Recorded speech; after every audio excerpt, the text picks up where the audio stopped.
Olá, nos últimos dois vídeos vimos como classificar a estrutura algébrica do tensor de Riemann. Vimos a classificação de Petrov, que depois vimos ser equivalente à classificação de Bever, que é dada por esta tabela que eu tenho aqui e que se baseia no teorema que está aqui escrito à direita, que qualquer espaço-tempo de vácuo admite pelo menos uma e no máximo quatro direções nulas, que são os vetores LA diferentes de zero, ou seja, vetores não nulos, tais que LA contraído com LA em baixo é igual a zero e que satisfazem a seguinte condição.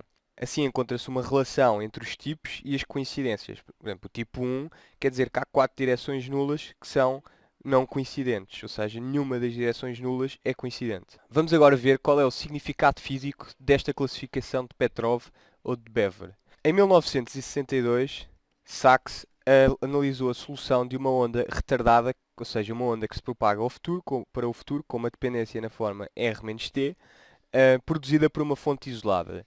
Utilizou a teoria linear, expandiu assintoticamente o tensor de Riemann em termos de um parâmetro afim R, que é um parâmetro radial ao longo das geodésicas nulas, e obteve, após uma complicada expansão, que o tensor de Riemann tem a seguinte forma: n0 sobre r mais 3,0 sobre r quadrado mais 2,0 sobre r ao cubo mais 1,0 sobre r à quarta mais 1,0 r à quinta mais termos de ordem r à sexta, 1 sobre r à sexta e superiores. Suprimimos os índices, pois apenas queremos analisar a estrutura do tensor de Riemann.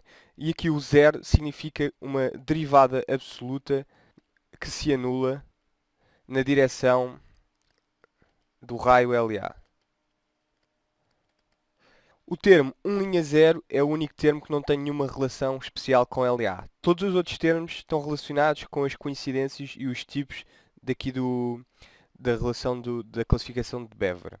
O termo 1,0 não tem relação porque a sua direção principal nula não é tangente a nenhuma geodésica nula. Começamos na chamada zona de radiação, ou seja, na zona R tende para infinito, em que apenas está presente aqui este termo de ordem mais elevada. Vemos que o tensor de Riemann é do tipo N. E à medida que aumentamos o R, varia o tipo do tensor de Riemann. Assim conseguimos chegar a um resultado que é conhecido como o teorema de Peeling-Off, em que podemos ver, à medida que aumentamos as coeficientes, a ordem da expansão, as direções nulas principais a separarem-se, de certa forma, a descascarem-se, que aí significa peeling off. Portanto, estamos a descascar o tensor de Riemann e os seus tipos de estrutura algébrica.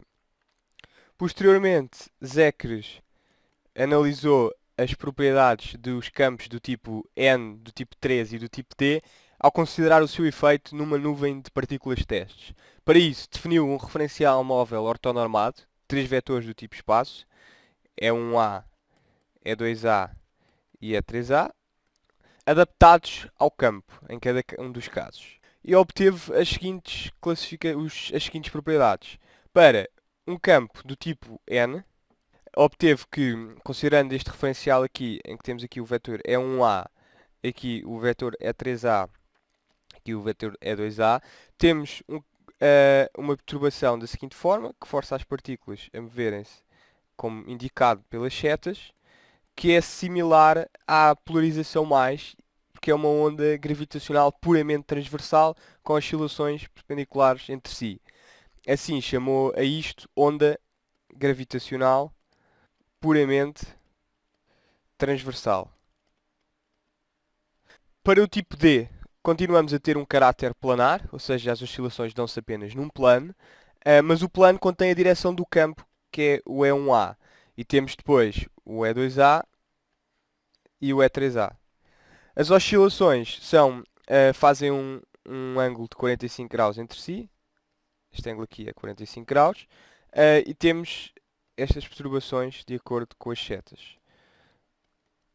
Notem que isto é diferente da polarização cruzada, porque estamos na direção, porque a direção do campo está no plano de oscilação. Portanto, temos uma onda que é uma onda com caráter longitudinal.